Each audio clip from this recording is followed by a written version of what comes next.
ഞാൻ പോകണ്ടേ? എനിക്ക് സൗകര്യം ഉണ്ടാക്കി തരാൻ നിങ്ങൾ ഒരിടത്തും പോകണമെന്നില്ല. തൊട്ടു പോകരുത്. സുഭദ്ര, സുഭദ്ര, സുഭദ്ര, எங்க போயிட்டா? வாமா, எங்க இருக்க?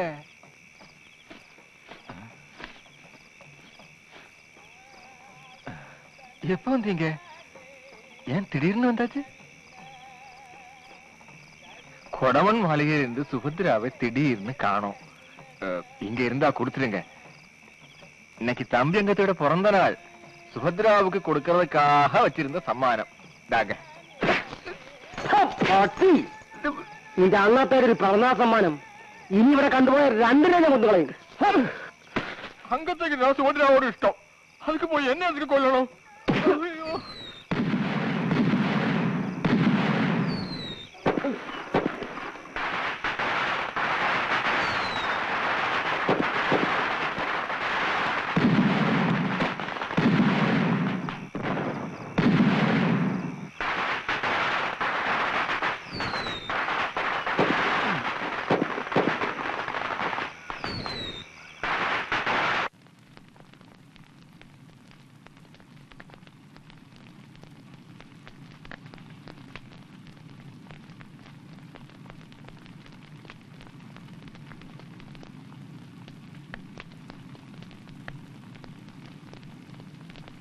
അച്ഛനെ വൈദ്യരും കൈയൊഴിഞ്ഞു. ഇനി ഏറിയാൽ ഒരാഴ്ച.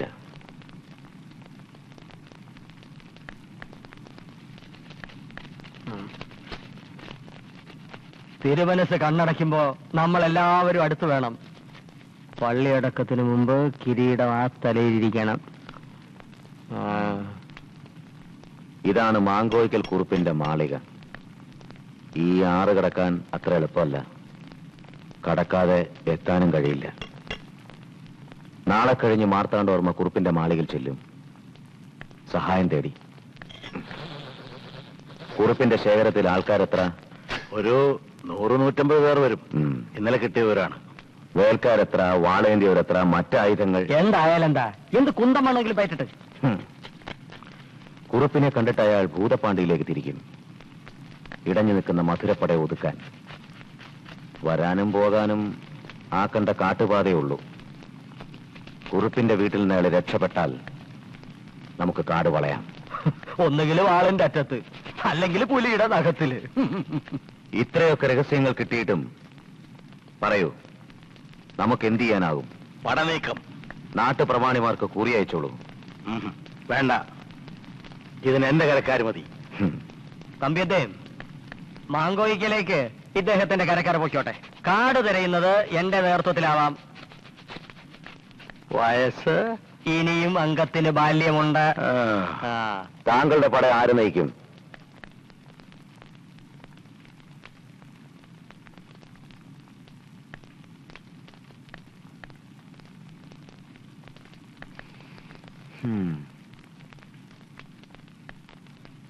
താൻ വേണ്ട, കളിമിടുക്ക് മാത്രം പോരാ.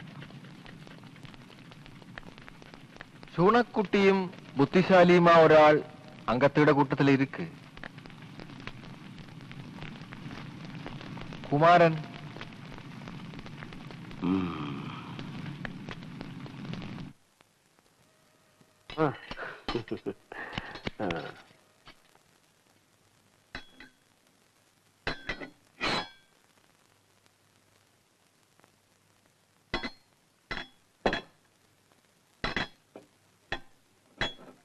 എന്റെ മരണം നീ തട്ടിയെടുത്തതിൽ എനിക്ക് നന്ദിയുണ്ട്.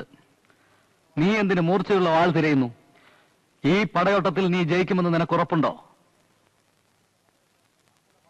നമ്മുടെ പടയേക്കാൾ കരുത്തുണ്ട് മാങ്കോയിക്കൽ കുറുപ്പിന്. അവരോട് ഏറ്റുമുട്ടാൻ നിന്നെ നായകനാക്കിയതെന്തിന്? ജയിച്ചാൽ തമ്പി അങ്ങത്തേക്ക് പട്ടം, തോറ്റാൽ വീഴുന്നത് നിന്റെ തല. സുന്ദരയ്യനെ നോവിച്ചു വിടുമ്പോൾ അറിയണമായിരുന്നു, അയാൾ ചതിക്കുഴി തോണ്ടിക്കഴിഞ്ഞു. എന്നെ എന്ത് ചതിക്കണം? സുന്ദരയ്യൻ ചിന്തിക്കുന്നതും പ്രവർത്തിക്കുന്നതും അയാൾക്ക് വേണ്ടിയല്ല. അയാൾ തന്റെ വീട്ടിൽ വന്നതും അയാൾക്ക് വേണ്ടിയല്ല. നിന്നോട് എനിക്കത് പറയാൻ വയ്യ. നാട് മുഴുവൻ അറിഞ്ഞാലും ഒരു ഭർത്താവ് മാത്രം അതറിയില്ല. അറിയാനുള്ള അവസരം അവന് കിട്ടില്ല. വേണ്ട, നീ പറയണ്ട, എനിക്കതറിയണ്ട.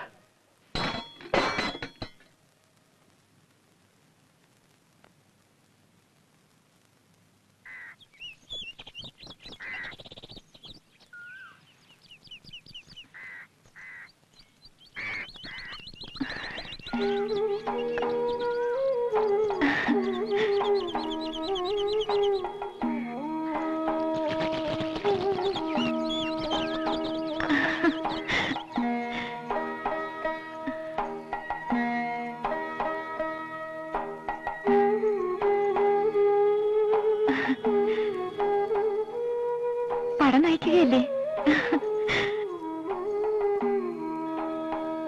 നീ എങ്ങനെ അറിഞ്ഞു? ഞാൻ കാവിൽ വെച്ചറിഞ്ഞു. തൊഴാൻ തമ്പി അദ്ദേഹം ഉണ്ടായിരുന്നു.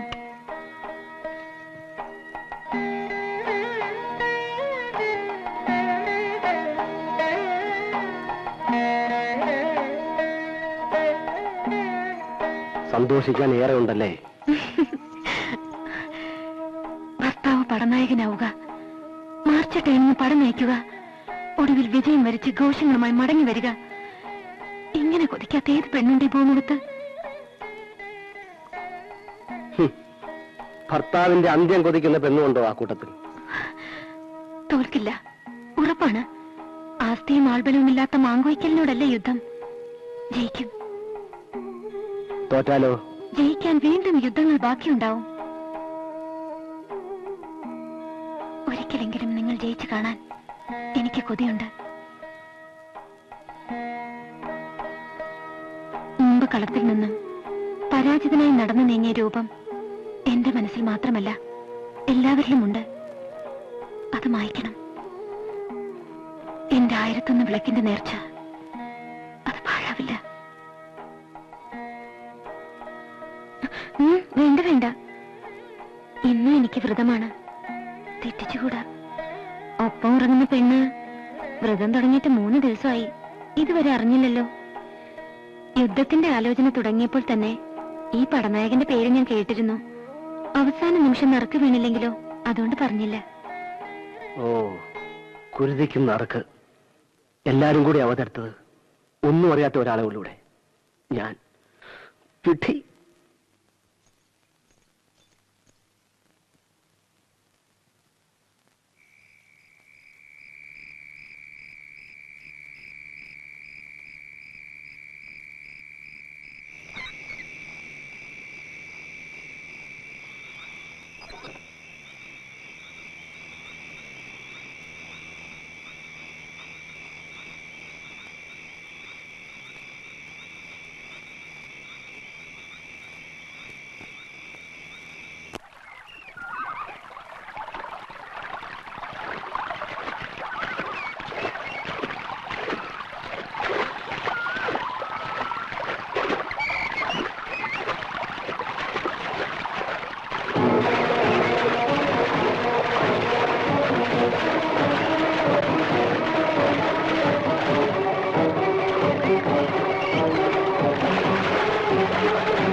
സുഭദ്ര ഇരിക്കൂ.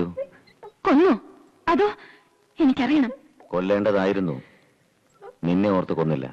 ഞങ്ങളെ തമ്മിൽ അകറ്റാൻ എന്തൊക്കെ കെട്ടുകഥകൾ ചമച്ചു, ഉപജാപങ്ങൾ ചെയ്തു. നിങ്ങളൊരിക്കൽ കെണിയിലൊന്നും ഞാൻ വീഴാത്തതിന് ഇത്രയും ദ്രോഹം ചെയ്യണോ? പെണ്ണിന്റെ കൊഴുത്ത മേന് കണ്ട് മതിമറക്കുന്നവനല്ല തമ്പി. ഓർമ്മയുണ്ടല്ലോ, നിനക്ക് 10 വയസ്സുള്ളപ്പോ ഞാൻ നിന്നെ മോഹിച്ചു. പിന്നൊരിക്കൽ നീ എതിർത്ത് നിന്നപ്പോ ഞാൻ ഇട്ടേച്ച് പോന്നത് നിന്റെ കരുത്തോ കരച്ചിലോ കണ്ടിട്ടല്ല,